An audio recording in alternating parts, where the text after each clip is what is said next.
because work is just a platform for us to express who we are as Christians. The purpose of a child of God or Christian in general is to worship God, to love God, to manifest His name.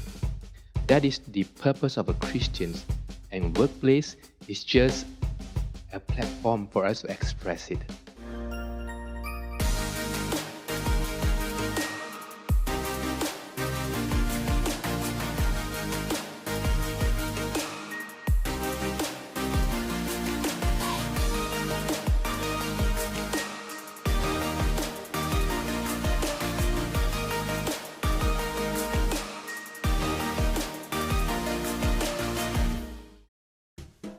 Hi.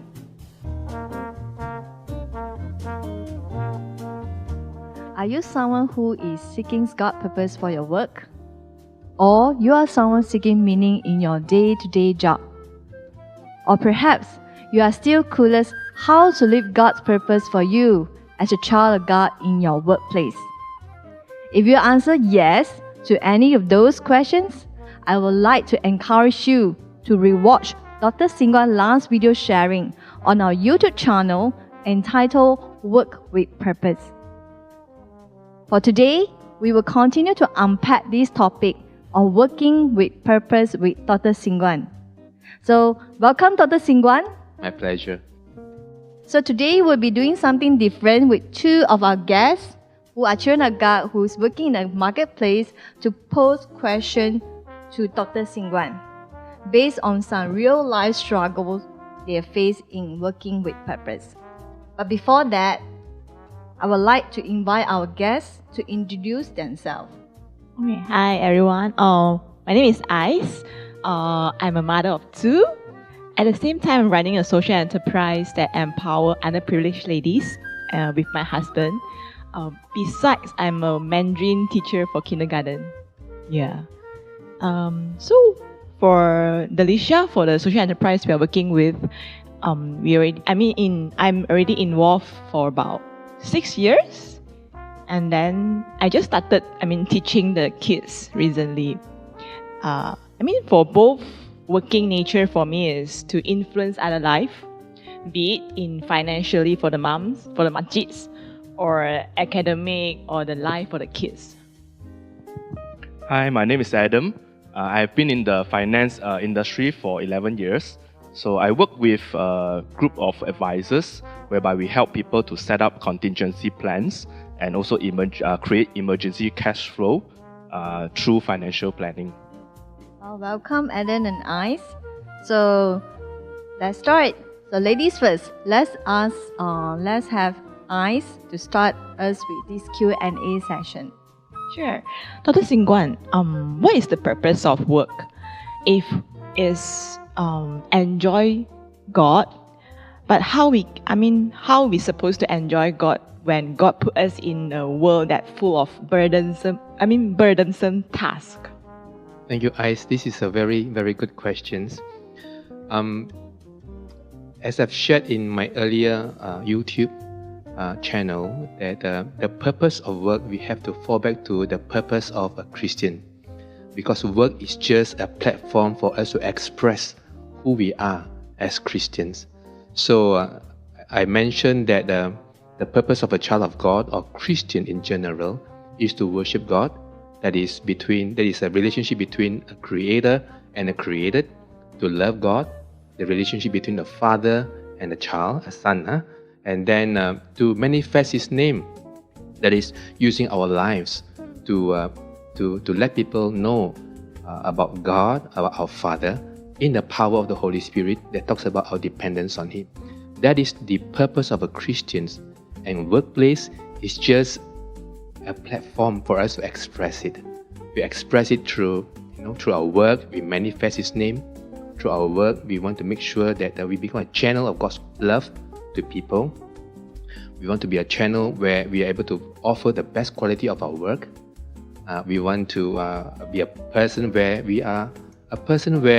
people can trust us with the authority given to us. So these are basically what I've just shared. This is the purpose of Christian. Now, to the workplace issue that you talk about, enjoyment. I actually have a little bit reservations on this whole concept that we work in order to, how do we enjoy? Because the Bible did not really talk about enjoying our work, but the Bible talks about as we work, as we submit and obey Jesus Christ, our joy will be made full within. So therefore, we need to define, ask the questions. So when we talk about enjoyment, what do we have in mind? Enjoying, that we are able to work at the point that we feel so enjoyable, kind of thing. So that is another thing that we have to talk about. But you see, when we talk about as a child of God, the whole process, and as we live out as a child of God, the purpose, it actually involves suffering as well. Suffering is also something that God has allowed to mold us to become like Jesus Christ. Like for instance, in 1 Peter chapter 2, it talks about slaves who are being suppressed because suppressed by the master. And what did Peter say? Peter says, when you serve as if you're serving the master, God himself. Okay, so this person was in the midst of suffering. So if you ask him a question, how do you enjoy? I don't know how he's going to answer that question. So the concept that when Christians work and as they obey Christ, they work their best, they fulfill their mission, and they will feel enjoy, this kind of thing. I have reservation on this issue. Yeah. How I answer your questions?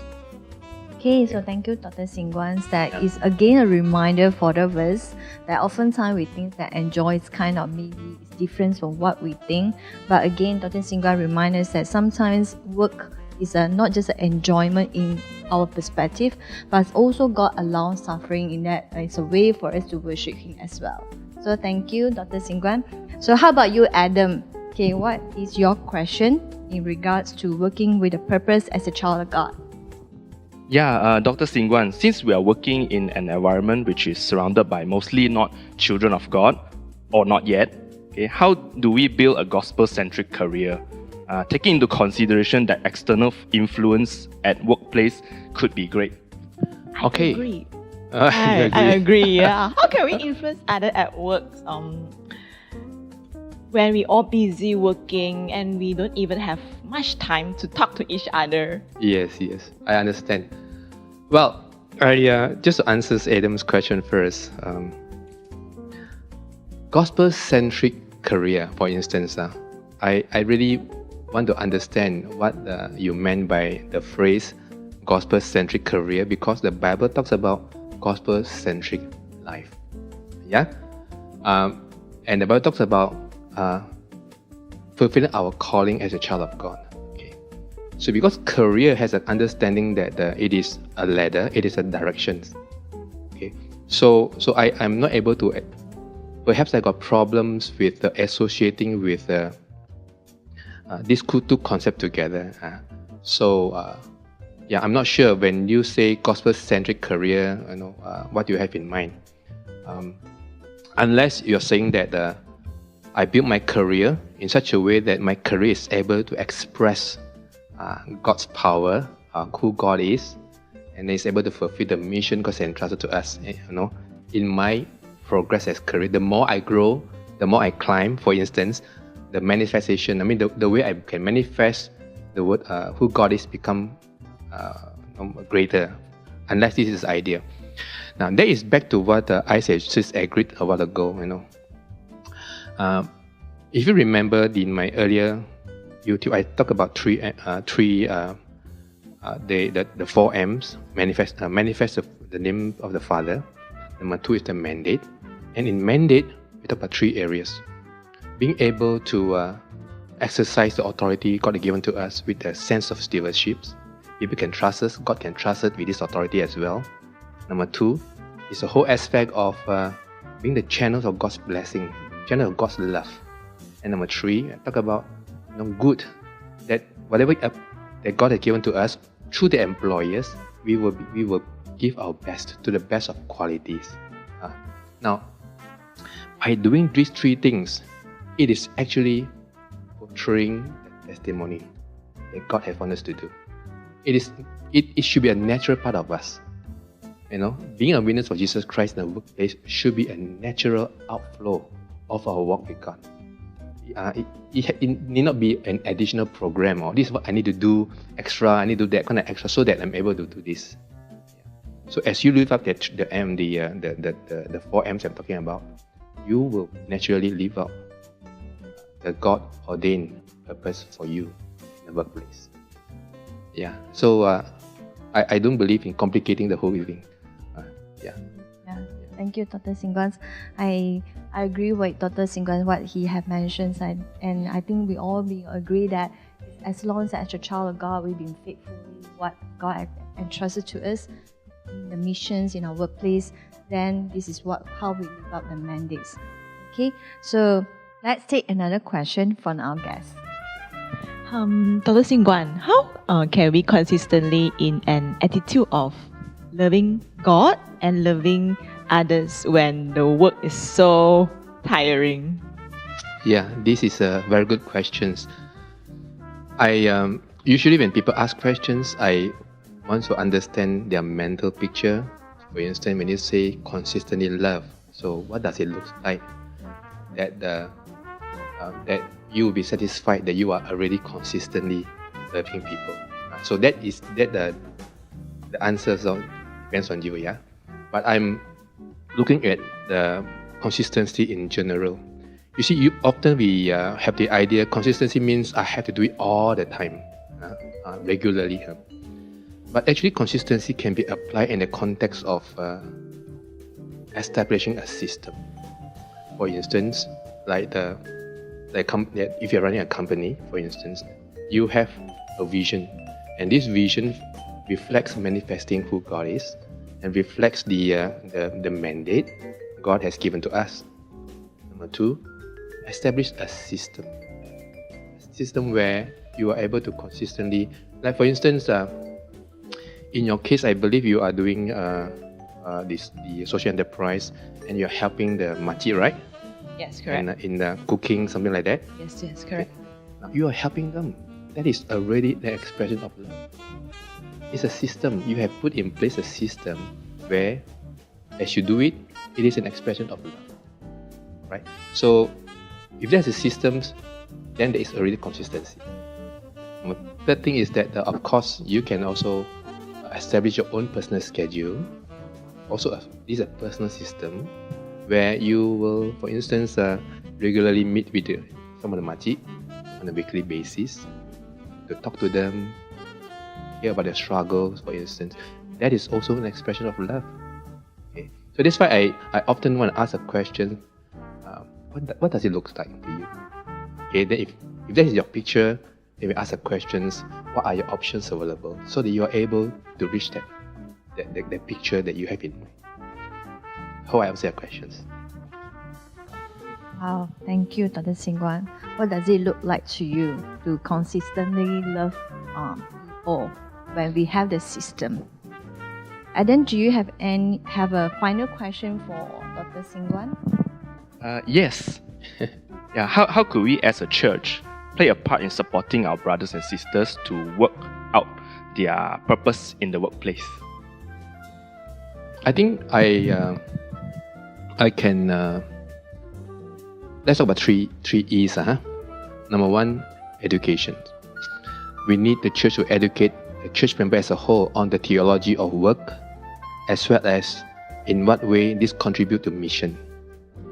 Number 2, we need empowerment. We need the church can be a place where the people in the workplace who are worshiping the church can be empowered. For instance, how are they empower them to identify their mission in life, their strengths, in what way they are able to express their mission in life and their strength in the workplace. For instance, ICE, I'm so glad ICE has found her mission. She has established a social enterprise, right? You have found your missions, and therefore you are able to exercise it, even though I believe there were hiccups, and there will be hiccups, but I'm sure you're happy about it, right? You have a sense of fulfillment in this area. So, but there are many people who have not found it, and even non-Christian as well. The E is the whole aspect of encouragement. Like the question that you guys ask talks about challenges, suffering.